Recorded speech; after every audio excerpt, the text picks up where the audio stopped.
प्रदीप कुमार जेना। ये आंदोलन दीर्घ वर्ष धरी चलती सरकार जो वैमात्रिक मनोभाव शिक्षा विभाग विशेषकर 2008 रु 18 पर्यंत मैनेजिंग कमिटी अंडर रे पोस्टिंग होता समस्त अध्यापक अध्यापिका एवं कर्मचारी माने आज पर्यंत 2000-4000 रे वेतन रे खटुचंती।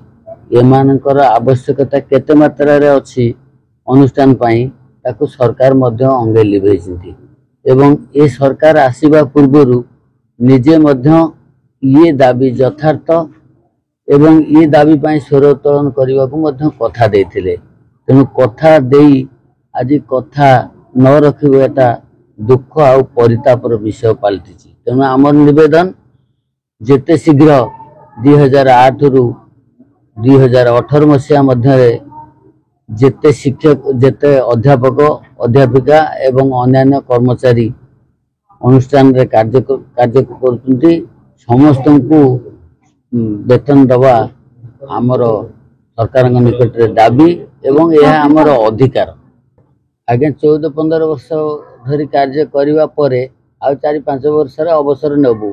आम सांगरे जोग देथिबा अनेक कर्मचारी मध्य अवसर नहीं सारे किंतु स्वल्प वेतन रे जहा कि सेही जो सरकारी दलर नेता माने भी अनुभव करथिबे तांकर जो माने छिटी पिला ही काम करती से 5,000 पाखु दैनिक नियंती तांको कुकुर भी जहाँ खाए ता आम मान पिला पाते नहीं। या ठार दुखर विषय आउ अन्य किछि नाही। मैम स्ट्राइक रे रहउछंती तो हमर पाठ पढ़ा रे बहुत ही असुविधा होछि। बिल्कुल पाठ ही पढ़ पान कॉलेज आसी कि एमती फेरी की ही जाउछु। तो सरकार को अनुरोध करबो कि मैम को दाबी को पूर्ण करंतु एवं हमर पाठ पढ़ा रे जेमिति ठीक भाबे हे पारु। नमस्कार, मु श्रावणी जेना प्राणी विज्ञान विभाग अध्यापिका। आमर ये आंदोलन बहुत दिन धरी जारी रही।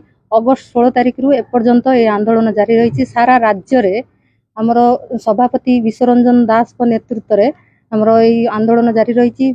आली ब्लॉक अंतर्गत सबु महाविद्यालय रे ये आंदोलन मध्य जारी रही। आमर सरकार पाखरे गोटे मात्र अनुरोध और निवेदन कि 2008 रु 18 मसीहा मध्य रे नियुक्ति पाइथिबा समस्त अध्यापक अध्यापिका और कर्मचारी मानकु यथा शीघ्र सरकारी अनुदान प्रदान करा जाओ।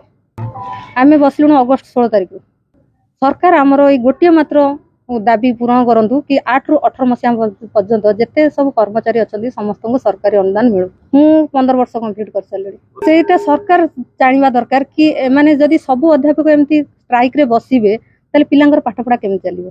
पिला बहुत प्रभावित होउछन। +2 परीक्षा आसी गलानी कोर्स कंप्लीट हेइनी मु भी क्लास करूनी एमती आंदोलन रे बसिछि।